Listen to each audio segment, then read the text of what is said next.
I think the American public has a right to question these tech companies and asking what are they getting out of these generous donations that they're making to Trump, because obviously the seating at the inaugural has triggered, in my opinion, questions of constitutionality and questions of whether or not the billionaire corporations are getting more out of this government than the poorest amongst us. And we're seeing that now play out in policy after policy, including this battle that we're having over health care and SNAP benefits for the poorest in our society. Thank you, Mr. Chairman. Thank you, Senator Markey. And I would note that the recipients of SNAP benefits would get their SNAP benefits if the Democrats would vote to fund the government. And yet 13 times, the Democrats have voted party line to keep the government shut down. 13 times, Republicans have voted to open the government. We're going to vote again to open the government. And at some point, Chuck Schumer and the Democrats are going to stop holding the American people hostage. Now, Mr.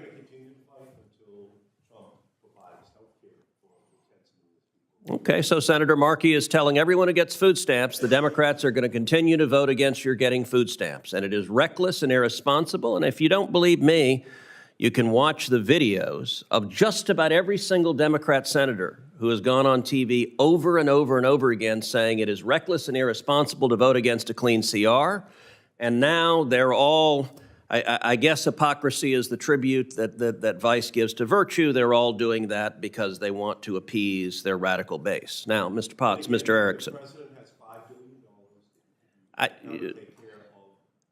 I recognize that Senator Markey has a partisan objective that he wants to hold the entire government hostage. By the way, the American Federation of Government Employees has called on the Democrats to end the Schumer shutdown. The National Air Traffic Controller Union has called on the Democrats to end the Schumer shutdown. But these Democrats don't actually work for their constituents. People getting food stamps, they don't care because they're willing to say no food stamps go out on November 1st because the only people they care about are the angry people with torches and pitchforks at the No Kings rally, because this is a party that is captured by its radical left. And there are a whole lot of Americans who are hurting. Let's just take within this committee's jurisdiction air travel, where there are right now 50,000 TSA agents going into work, and they're not getting a paycheck. There are 14,000 air traffic controllers going into work, and they're not getting a paycheck. And we are seeing flight delays, we are seeing ground stops, and one Democrat senior aide told Politico that the Schumer shutdown will continue, quote, until planes start falling from the air. That is the very definition of reckless and dangerous.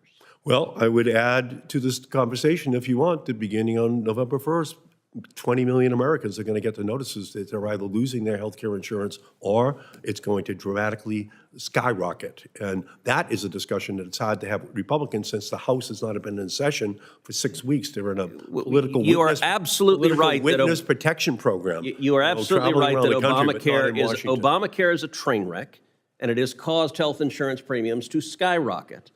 And Senator Markey will recall, I stood on the Senate floor for 21 hours saying that is exactly what would happen, that premiums would skyrocket. And if you don't believe me, you can look to the Washington Post, hardly a right-wing periodical, which said Obamacare, the so-called Affordable Care Act, is not remotely affordable, and it's caused premiums to skyrocket. And ironically, what our Democrat colleagues are fighting for is premium payments that are direct corporate welfare to health insurance companies, because Obamacare has more than doubled the profits of the giant health insurance companies, and working families in Texas and Massachusetts, their premiums have skyrocketed and it's unaffordable. And the Democrat solution is not to give more competition, not to give more choice, not to lower premiums. It's instead engage in more corporate welfare and write bigger and bigger checks to giant multi-billion-dollar corporations.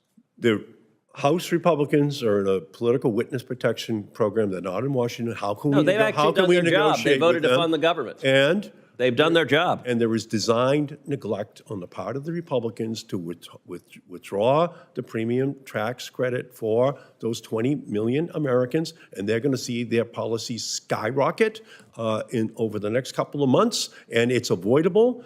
It is not a catastrophe that has to be in existence, but unless the Republicans come to the table, we can't solve that problem because those rates are going to skyrocket. 42 million Americans who receive food stamps are not going to get them on Saturday, November 1st.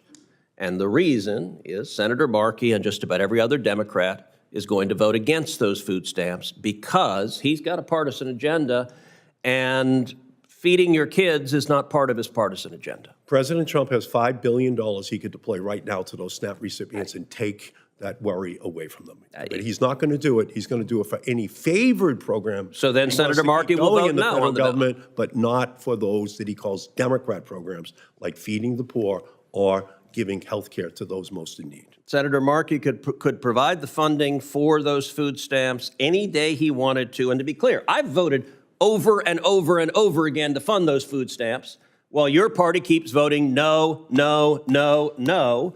At some point, the political stunt will end. Now, returning to the topic of the hearing.